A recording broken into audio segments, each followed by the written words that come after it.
I've been sharing some keys to hearing the voice of God, and I want to share a key with you that I found in Revelation chapter 3 and verse 20. Behold, I stand at the door and knock. If anyone hears my voice and opens the door, I will come into him, and he will dine, and will dine with him, and he with me. I believe that God is knocking on the door of your heart. What's important is to understand what the knock of God sounds like. When we understand what the knock of God sounds like, then it's an invitation to hear his voice and an invitation to dine with him.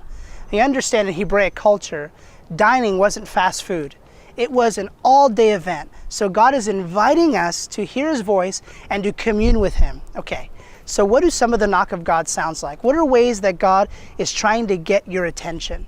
For some of you, it could be as simple as you're going to go out somewhere and you feel a desire to stay home and spend time with the Lord. It could be you walking by someone and having an inner desire to stop and talk with that person. Or for some of you, God may be trying to get your attention where you go to a restaurant and somebody shares a phrase with you. And then you go somewhere else and somebody shares the same phrase. Maybe now it's starting to click for some of you guys, like, whoa, God's been trying to teach me these themes. I'm hearing it everywhere I go. And not to sound super weird, because remember, the supernormal, the supernatural is God's normal. But God will often speak as well with numbers.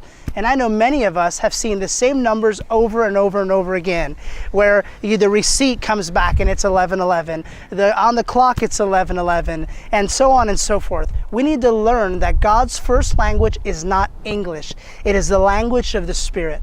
So I want to encourage you in your life to find out what the knock of God sounds like, because you're one invitation away from communion and fellowship with him.